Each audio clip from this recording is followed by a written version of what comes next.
Hello student, आज का जो हमारा टॉपिक है वो सरफेस एरिया एंड वॉल्यूम्स का सेकेंड पार्ट है।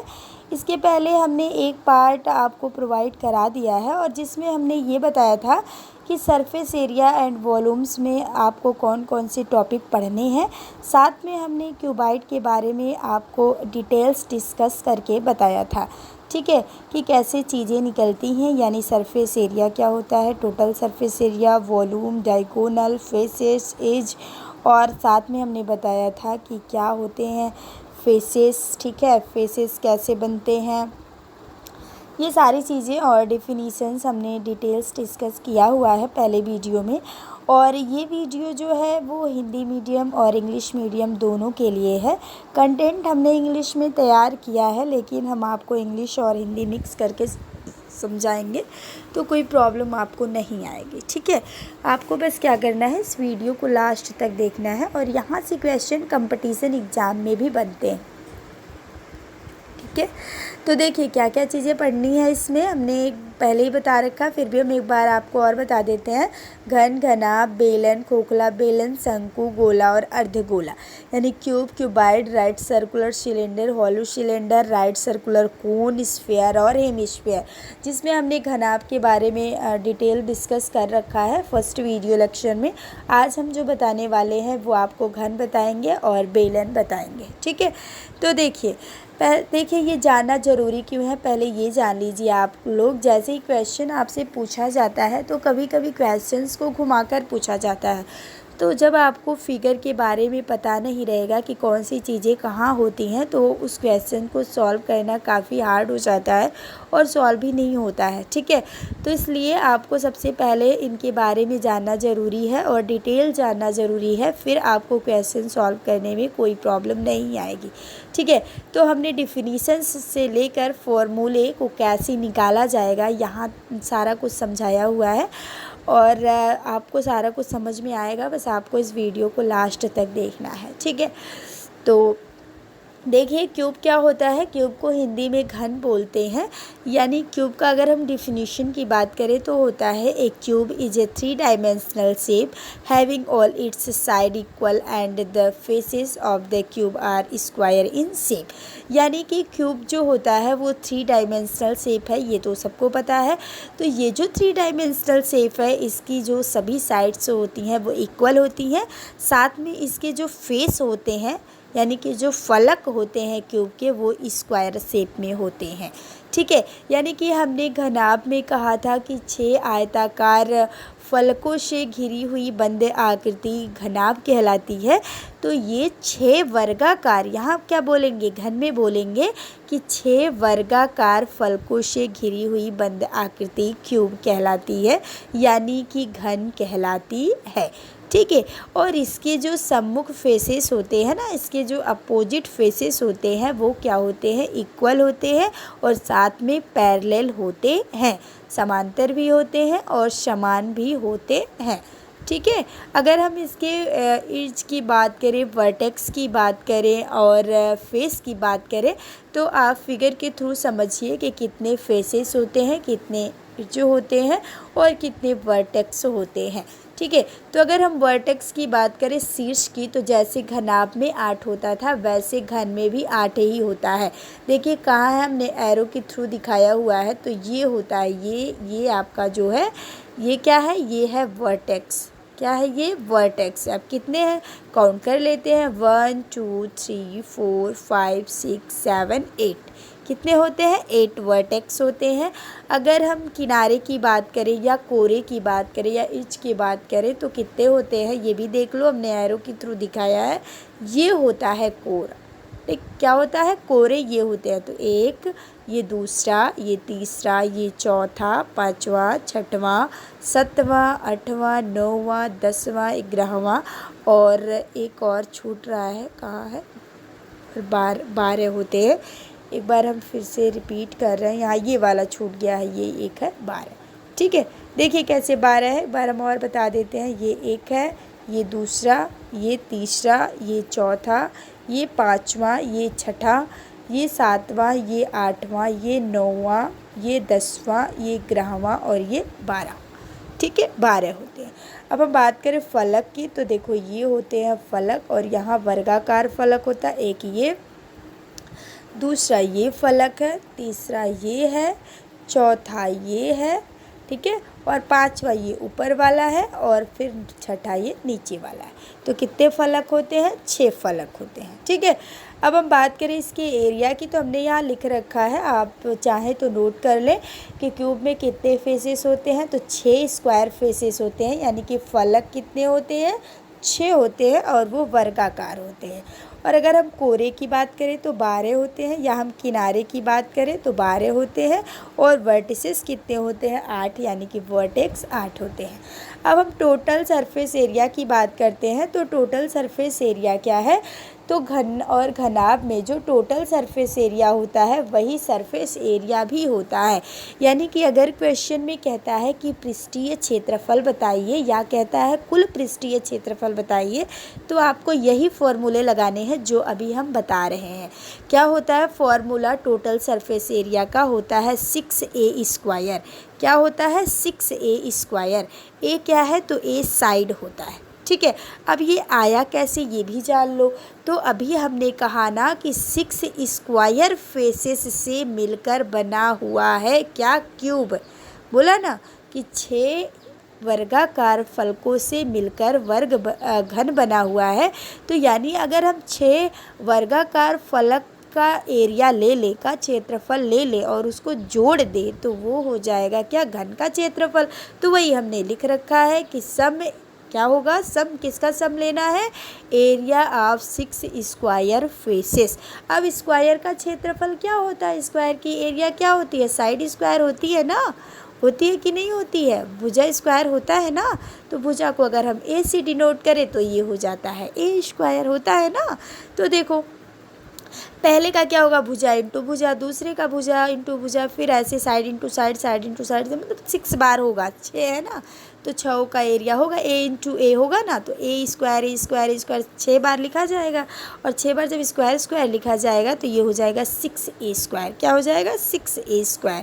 यानी टोटल सरफेस एरिया क्यूब का क्या होता है? 6a² होता है। अगर हम पृष्ठीय क्षेत्रफल की बात करें या कुल पृष्ठीय क्षेत्रफल की बात करें तो घन का क्या होता है? 6a² होता है, जहाँ ए क्या है? तो ये भुजा की लंबाई है, ठीक है। अब हम लैटरल सरफेस एरिया की बात करते हैं। तो लैटरल सरफेस एरिया को क्या बोलते हैं हिंदी में? पार्श्व पृष्ठीय क्षेत्रफल बोलते हैं। तो पार्श्व पृष्ठीय क्षेत्रफल हमने घन में क्या बताया था? यही बताया था ना कि अगर ऊपर वाले फलक और नीचे वाले फलक के क्षेत्रफल को छोड़ दिया जाए तो बाकी जो फलक 4 बच रहे हैं उनके एरिया को सम कर लिया जाए, ठीक है, तो वो हो जाता है पार्श्व पृष्ठीय क्षेत्रफल। यानी कि ये जो ऊपर में है ये और ये जो नीचे में है फलक, इनके एरिया को छोड़ दिया जाए, बाकी जो फलक है उनके एरिया को जोड़ लिया जाए, तो वो हो जाता है क्या? वो हो जाता है लैटरल सरफेस एरिया। यानी कि सम ले लेंगे किसका? एरिया ऑफ 4 स्क्वायर फेसेस, और छोड़ना किसको है? Except up and bottom faces, ठीक है। तो अब स्क्वायर फेस है ना, तो स्क्वायर का एरिया क्या होता है? ए इंटू ए, साइड इंटू साइड, यानी कि ए ए ए ए ए हो जाएगा ना, 4 बार हो जाएगा। अब देखो ए गुणे ए, यानी कि ए इंटू ए क्या होता है? ए स्क्वायर होता है ना, तो ये स्क्वायर ये स्क्वायर ए स्क्वायर ए स्क्वायर 4 बार हुआ, यानी कि 4a²। तो लैटरल सरफेस एरिया कितना हो जाता है? 4a²। उम्मीद है समझ में आ गया होगा।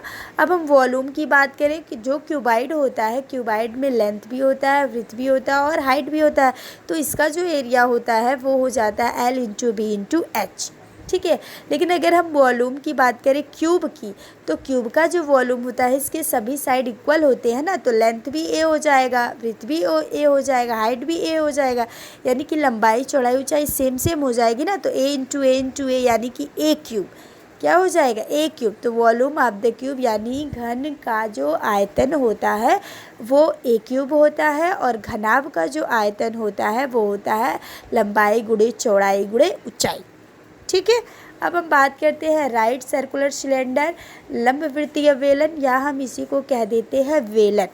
कहीं अगर बेलन लिखा है या लंबवृत्तीय बेलन लिखा है तो उसका मतलब एक ही होता है, ठीक है। तो अभी पहले हम डेफिनेशन की बात कर लेते हैं। डेफिनेशन क्या है? तो cylinder is one of the basis third क्या 3D शेप, कैसा होता है 3D shape in geometry which has two parallel circular bases at a distance the two circular bases are joined by a curved surface at a fix distance. ठीक है, कहने का कुल मतलब ये है, यहाँ हम आपको फिगर के थ्रू समझा रहे हैं। कहने का कुल मतलब ये है कि जब दो सर्कुलर बेसेस होते हैं और उनको क्या किया जाता है, कुछ डिस्टेंस पर रखा जाता है और कर्व्ड सरफेस के द्वारा इनको कर्व्ड कर दिया जाता है। ठीक है, यानी कि कर्व्ड सरफेस के द्वारा ये जो सर्कुलर बेसिस होते हैं ये क्या होते हैं, घिरे होते हैं। तो जो आकृति बनती है उसी को हम कह देते हैं बेलन। क्या बोल देते हैं, बेलन। घर में जो LPG गैस होती है, जो पाइप होती है, ये सारा कुछ क्या है, ये आपका है सर्कुलर सिलेंडर या का एग्जाम्पल। ठीक है, तो सर्कुलर सिलेंडर समझ में आ गई definition. Cylinder is one of the basis 3D shape in geometry which has two parallel circular. ये जो बेस होते हैं ना सर्कुलर वाले, ये क्या होते हैं, पैरेलल होते हैं, साथ में क्या होते हैं, कुछ डिस्टेंस पे होते हैं। फिर इन जो सर्कुलर बेसिस को ज्वाइंट किया जाता है किससे, कर्व्ड सरफेस से। ठीक है, तो देखो ना, ये देखो पैरेलल है ना पैरेलल, और इनको ज्वाइंट किया गया है। कैसे ज्वाइंट किया गया है, तो कर्व्ड सरफेस से। ठीक है, और ये कैसे है, ये कुछ डिस्टेंस पे है।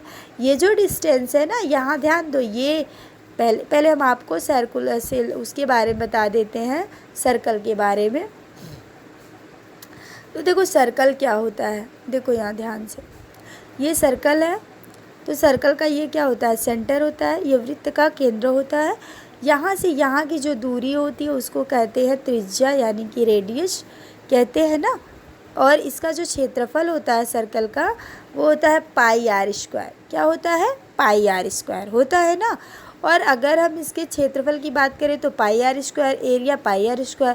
लेकिन अगर हम इसके सरकमफेरेंस की बात करें, यानी कि परिधि की बात करें, तो परिधि क्या होती है, जैसे सभी आकृति में परिमाप होती है ना, वैसे गोले में जब बात करते हैं, हम सर्कल में बात करते हैं, तो उसी लंबाई को हम परिधि कह देते हैं, सरकमफेरेंस कह देते हैं। तो सरकमफेरेंस क्या होता है, 2πr। ठीक, तो सर्कल का आपको याद हो गया, circumference 2πr, area πr², radius r और सेंटर O। ठीक है, अब इसी की ज़रूरत यहाँ है, जब कई सारे सर्कल्स को एक के ऊपर एक रखा जाता है, एक के ऊपर एक रखा जाता है। ठीक है, तो उससे बन जाता है सिलेंडर। क्या बन जाता है, सिलेंडर। ठीक है, तो देखो ये जो सिलेंडर है, इसका ये सर्कल है ना सर्कुलर बेस, तो ये सर्कल है। तो सर्कल की जो एरिया होती है वो होती है 2πr² होती है ना। तो अगर हम वॉल्यूम की बात करें, किसकी बात करें, वॉल्यूम की, तो सिलेंडर का जो वॉल्यूम होता है वो यही एरिया इंटू H होता है। एरिया इंटू हाइट होती है। बेस का जो एरिया है वो इंटू हाइट, तो बेस का जो एरिया है वो πr² है और हाइट है H, यानी कि हो जाता है πr²H। ठीक है, और देखो ये हाइट है, ये क्या होती है, हाइट होती है। ठीक, और ये एक्सिस होता है। क्या होता है, एक्सिस। एक्सिस किसको बोलेंगे, तो जो केंद्र है ना, जो सर्कुलर बेस का केंद्र है, उसको जो रेखाखंड मिला रही है इन सर्कुलर बेस के केंद्र को, उसको बोल देते हैं अक्ष। क्या बोल देते हैं, अक्ष, यानी कि एक्सिस। ठीक है, और यही एक्सिस की जो लंबाई होती है ना, उसी को कह देते हैं हाइट। क्या बोल देते हैं, हाइट। ठीक है, और अगर हम त्रिज्या की बात करें, रेडियस की, तो जो सर्कुलर बेस का होता है क्या, रेडियस, वही रेडियस होता है सिलेंडर का। ठीक, तो उम्मीद है इतना समझ में आ गया होगा। तो देखो बेस क्या है, हमने बेस बताया ना, जिस पर ये बेलन टिका हुआ है उसी को हम कहते हैं बेस। ठीक, तो किस पर टिका हुआ है, तो सर्कुलर किस पर, सर्कुलर फेस पर टिका हुआ है। ठीक है, अब देखो एक्सिस क्या है, हमने कहा ना, ये जो सर्कुलर बेसिस है, इनका जो क्या है, सेंटर है, केंद्र है, इनको जो मिला रही है रेखा, उसी को हम कहते हैं एक्सिस। क्या बोलते हैं, एक्सिस। और इसी की जो लंबाई होती है ना, उसी को हाइट कह देते हैं। क्या बोल देते हैं, उसी को क्या कह देते हैं, हाइट। ठीक है, और रेडियस क्या है, तो रेडियस वही है ना, जो ये सर्कुलर बेस है सिलेंडर के, उनका जो रेडियस होता है वही रेडियस बेलन का भी होता है। ठीक, अब हाइट हमने दिखाया, जो एक्सिस थी उसकी जो लंबाई थी उसी को हम क्या कह देते थे, हाइट। अब लेटरल सरफेस समझना, ये देखो ये सिलेंडर है। अब घन में क्या बोलते थे, घन में बोलते थे कि अप फेस और बॉटम फेस को छोड़ दो तो हो जाता है लेटरल सरफेस, होता है ना। तो वैसे ही इसके भी अप और क्या बॉटम, यही जो फेसेस है ना इनको छोड़ दो, बाकी जो बच रहा है, ये जो बच रहा है बीच का, इसी को क्या बोल देते हैं, इसी को बोल देते हैं लेटरल सरफेस। लेटरल सरफेस को पार्श्व पृष्ठ भी कहते हैं। क्या कहते हैं, पार्श्व पृष्ठ। पार्श्व क्या बोलते हैं, पार्श्व पृष्ठीय क्षेत्रफल। क्या बोलते हैं, पार्श्व पृष्ठीय क्षेत्रफल। या हम इसी को कह देते हैं वक्र पृष्ठ। क्या बोलते हैं, वक्र पृष्ठ। तो कंफ्यूज नहीं होना है, यहाँ जो सरफेस है या हम इसको कहते हैं पृष्ठीय क्षेत्रफल। जब तक कुल नहीं कहेगा तब तक पृष्ठीय कहेगा तो भी यही, वक्र पृष्ठ कहेगा तो भी यही, ठीक है, और पार्श्व पृष्ठ कहेगा तो भी यही, ठीक। तो क्या है, यही है ना बीच का, यही होता है वक्र पृष्ठ। इसी को पार्श्व पृष्ठ भी कहते हैं, इसी को पृष्ठीय क्षेत्रफल भी कहते हैं। समझ में आ गई बात, कोई प्रॉब्लम नहीं होगी अब, ठीक है। अब बात करते हैं लेटरल सरफेस एरिया की। तो लेटरल सरफेस एरिया क्या होता है, लेटरल सरफेस एरिया होता है कि जो ये जो बना हुआ है ना, ये क्या है, ये आधार है ना, सर्कुलर बेस है ना, तो इस सर्कुलर बेस का जो सरकमफेरेंस होगा, तो सर्कुलर बेस का यानी सर्कल का सरकमफेरेंस, तो सर्कल का सरकमफेरेंस होता है 2πr, होता है ना। तो 2πr में अगर ये h भी आ गया एक नई चीज़, तो h का मल्टीप्लाई कर देते हैं, तो ये हो जाता है लेटरल सरफेस एरिया। यानी कि अगर पार्श्व पृष्ठीय क्षेत्रफल कहा जाए या वक्र पृष्ठीय क्षेत्रफल कहा जाए, तो बेलन का वक्र पृष्ठीय क्षेत्रफल होता है 2πrh, ठीक है। अब टोटल सरफेस एरिया की बात करें, तो टोटल सरफेस एरिया देखो, ये जो हमने छोड़ रखा था ना, ये छोड़ रखा था ना, छोड़ा था ना पार्श्व पृष्ठ के लिए, ये अंदर वाला ही लिया था। तो अगर हम इसको भी जोड़ दें, ये पाई स्क्वायर इसका, पाई स्क्वायर इसका क्षेत्रफल पाई स्क्वायर होगा ना, πr², और इसका भी होगा πr² होगा ना, क्योंकि सर्कल है, तो सर्कल का क्षेत्रफल तो होता है πr²। तो ये πr², ये πr², यानी 2πr², और जोड़ दिया जाए किस में, वक्र पृष्ठ में, तो वक्र पृष्ठ होता है 2πrh। अब इसी में 2πrh में πr² ऐड कर देंगे तो टोटल हो जाएगा। तो ये हो गया टोटल। अब देखो जब ये 2πr² हो जाएगा तो 2πrh और 2πr², इसमें से जब कॉमन लेंगे तो 2πr कॉमन हो जाएगा, बचेगा h+r, और यही फॉर्मूला होता है। कुल पृष्ठीय क्षेत्रफल बेलन का होता है 2πr ब्रैकेट में h+r, ठीक। अगर हम वॉल्यूम की बात करें तो हमने वॉल्यूम बताया था ना कि हम इसका एरिया ले लें साथ में हाइट ले लें। तो देखो area of circular base into height, यानी कि πr² इंटू h, तो πr² h वॉल्यूम हो गया बेलन का, ठीक है। बात समझ में आई, किसी को कोई प्रॉब्लम? अगर आपको कोई प्रॉब्लम रह जाती है तो आप ज़रूर कमेंट बॉक्स में बताइएगा। उम्मीद है आपको समझ में आ गया होगा, कोई प्रॉब्लम नहीं होगा। फिर भी रह जाती है तो आप कमेंट बॉक्स में बता सकती हैं। और जब तक ये चीज़ें समझ में नहीं आएंगे बच्चे, तब तक क्वेश्चन सॉल्व करना इजी भी नहीं लगेगा और सॉल्व भी नहीं होगा। इसलिए आपको ये जानना बहुत ज़रूरी है, ठीक है। और हम नेक्स्ट इसमें जो टॉपिक बचे हुए हैं उसको भी डिटेल्स डिस्कस करेंगे, फिर उसके बाद हम आपको क्वेश्चन सॉल्व कराएंगे, ठीक है।